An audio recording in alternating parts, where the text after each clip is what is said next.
ছায়া অর্থনীতি, যা কখনো কখনো অপ্রাতিষ্ঠানিক অর্থনীতি বা অনানুষ্ঠানিক অর্থনীতি হিসাবেও পরিচিত। ছায়া অর্থনীতি হলো সেই অর্থনৈতিক কার্যক্রম যা সরকারের নিয়ন্ত্রণ বা নিয়ম নীতি থেকে বাইরে থাকে।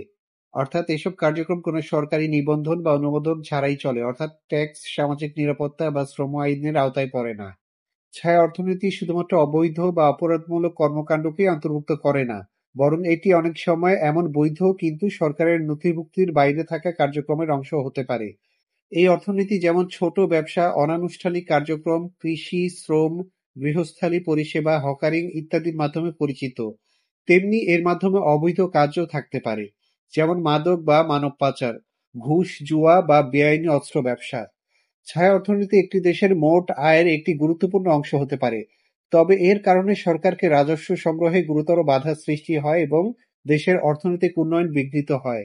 ছায়া অর্থনীতির অংশগ্রহণকারীরা সাধারণত সরকারি নিয়ন্ত্রণ ও ট্যাক্স পরিশোধ থেকে মুক্ত থাকে, যার ফলে রাষ্ট্রের রাজস্ব কমে যায় এবং এটি সামাজিক সুরক্ষা প্রোগ্রাম যেমন স্বাস্থ্য বীমা, পেনশন বা সরকারি চাকরির সুবিধাগুলোর উপর নেতিবাচক প্রভাব ফেলে।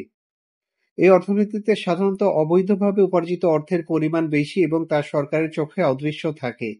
এমনকি অনেক সময় এই অর্থনৈতিক কর্মকাণ্ডের সঙ্গে দুর্নীতি, ঘুষ, দুর্বল আইনি কাঠামো, অদক্ষ শ্রমিকদের অধিকার লঙ্ঘন এবং সামাজিক নিরাপত্তাহীনতা সম্পর্কিত সমস্যা যুক্ত থাকে।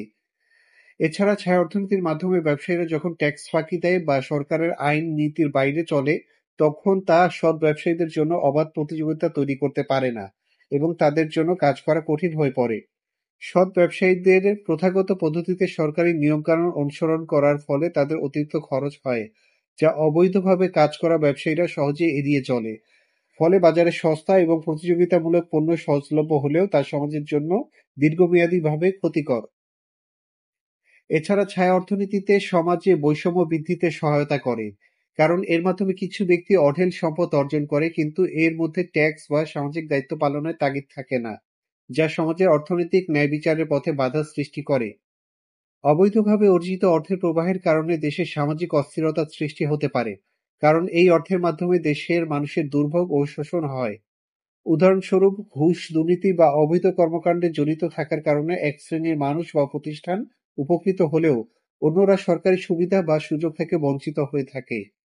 ছায়া অর্থনীতির সবচেয়ে বড় বিপদ হলো এটি কর্মসংস্থানের সুযোগ সৃষ্টি করলেও এসব কর্মসংস্থান সাধারণত নিম্নমানের হয়, যেখানে শ্রমিকদের কোনো সামাজিক সুরক্ষা বা আইনি অধিকার থাকে না। এতে করে শ্রমিকরা দীর্ঘ সময়ের জন্য কম মজুরি বা ঝুঁকিপূর্ণ পরিবেশে কাজ করতে বাধ্য হয়। এছাড়া তাদের মধ্যে কাজের নিরাপত্তা, পেনশন বা চিকিৎসা সুবিধার মতো বিষয়গুলো প্রায়শই থাকে না। অনানুষ্ঠানিক বা অপ্রাতিষ্ঠানিক খাতে কাজ করা শ্রমিকরা শ্রম আইনের অধিকারী নয় এবং তাদের জীবনমান খারাপ হতে পারে। ছায়া অর্থনীতি রোধ করার জন্য রাষ্ট্রকে কঠোর পদক্ষেপ নিতে হবে। সেক্ষেত্রে ডিজিটাল পেমেন্ট সিস্টেমের প্রসার, স্বচ্ছতা বৃদ্ধি, আইনগত দৃষ্টিকোণ থেকে পরিমার্জিত নিয়মকানুন এবং শ্রম অধিকার সংরক্ষণের জন্য কঠোর আইন প্রয়োগ করা প্রয়োজন। আরও গুরুত্বপূর্ণ হলো ব্যবসায়ীদের সরকারি নিয়মকানুনে নিবন্ধিত করে তাদের জন্য সঠিক প্রণোদনা তৈরি করা, যাতে তারা সৎ পথে চলতে উৎসাহিত হয় এবং সরকারের রাজস্ব আরও শক্তিশালী হয়। অন্যদিকে জনগণের মধ্যে সচেতনতা বৃদ্ধি, যাতে তারা বুঝতে পারে ছায়া অর্থনীতি তাদের জন্য দীর্ঘমেয়াদে ক্ষতিকর। এটি এক গুরুত্বপূর্ণ দিক। সরকার ও জনগণ যদি একযোগে কাজ করে তবে ছায়া অর্থনীতি থেকে বেরিয়ে আসা সম্ভব হতে পারে এবং একটি সুষ্ঠু ন্যায়বিচার এবং কার্যকর অর্থনৈতিক ব্যবস্থা গঠন করা সম্ভব।